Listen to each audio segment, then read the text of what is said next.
Hey guys, welcome to this week's commentary video where we're going to talk about what changes I would personally make to Titanfall 2 right now in 2021. We're going to start early with the plugs this video, so go ahead and subscribe to the channel.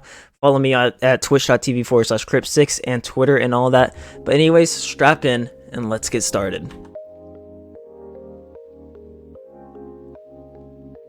So the most obvious change for me off the bat is to straight up nerf Monarch. I would say Spitfire too, but Monarch is the most prevalent issue in Titanfall 2 for me right now. The rest of the OP stuff in the game that isn't Monarch, I can deal with. I can kill Spitfire campers pretty easily, whether it's with Kraber or it's back to my PS4 days where I just throw a frag at them. I can duel out SMGs and win the fights a good percentage of the time, but there is no way for me to win a fight versus a semi-competent Monarch. The only way for me to beat one is if they have half a brain cell. To win any fight in Monarch, all you have to do is stand behind some form of cover or in the back of the map and just press all your buttons as they come up. You hold down the trigger for the XO16, which is way too accurate, by the way. In the campaign, the XO16 only actually misses shots due to bloom, like it should in multiplayer. Hit your rockets when they're ready and the enemy is close, and energy siphon whenever it's available. Rearm to get the siphon again? Wow, you just won the fight. To nerf Monarch, I would first make the XO16 have actual bloom, because it hits way too accurately in multiplayer. I would take the campaign XO16 and just put it in multiplayer with the bloom and everything. And then I would make all the abilities slower to recharge. Also, I would make it so that the energy siphon effect isn't so disorienting to whoever it hits. Allow players to be able to sprint through it rather than have to be completely shut down and just put into a walk. I would allow them to be able to sprint through it, that way they can keep on the attack because they're already losing health. They don't need to lose agency as well. Either way, Monarch needs a nerf, and that's the first thing I would change about Titanfall 2. The second thing I would change is the way attrition works. It is the most popular game mode, so it should be balanced the best.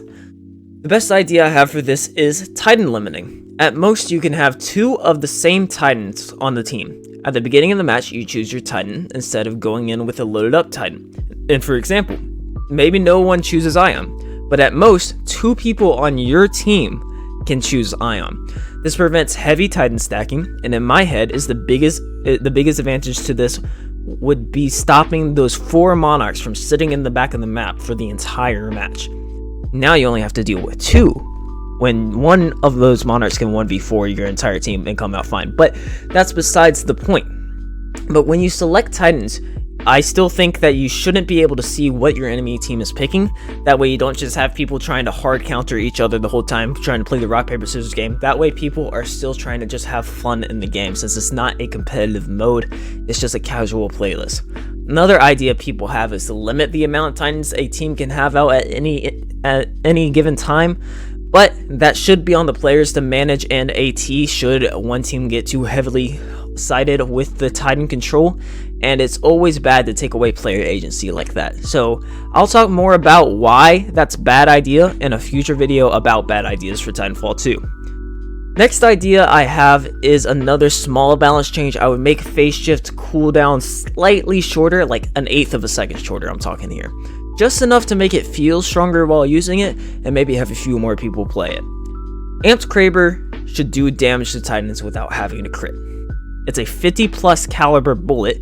When it's amped, you shouldn't need to hit a crit to deal damage to Titans. I'm not upping the damage or anything, just allow it to hit in a different situation. If I were to just add a general thing to the game without giving a ton of thought towards it, I would add a ranked playlist.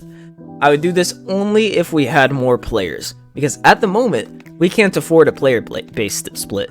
But if we did have more people, I would have separate ranked and casual playlists, and tune each scenario very carefully for each playlist. The idea is also a product of some future video idea I have in my head, so we'll go more in depth on this one at a later date, okay? Obviously, I'll tell you how I would nerf Spitfire. The only option here is just to lower the damage per shot. Essentially just lower it enough to require 1 more bullet to kill. This puts it more on par with the other LMGs. The other nerf to it I would make is add some more damage drop off at range, but that's all you really need for a Spitfire nerf. Even with that, people will still camp with it, and there's no fixing that. That's just people being people. Okay, before I get into all my really good ideas, make sure you look at all the socials in the descriptions and follow me there. But, so, all my really good ideas are this. First of alright, hear me out. Unlimited grapple charges, Kraber only game modes, smart Kraber but only give it to me, no one else, literally let me stem, grapple, and phase all at the same time. Give me the actual username Crypt6 so I don't have to be Crypt6 2. Give it to me.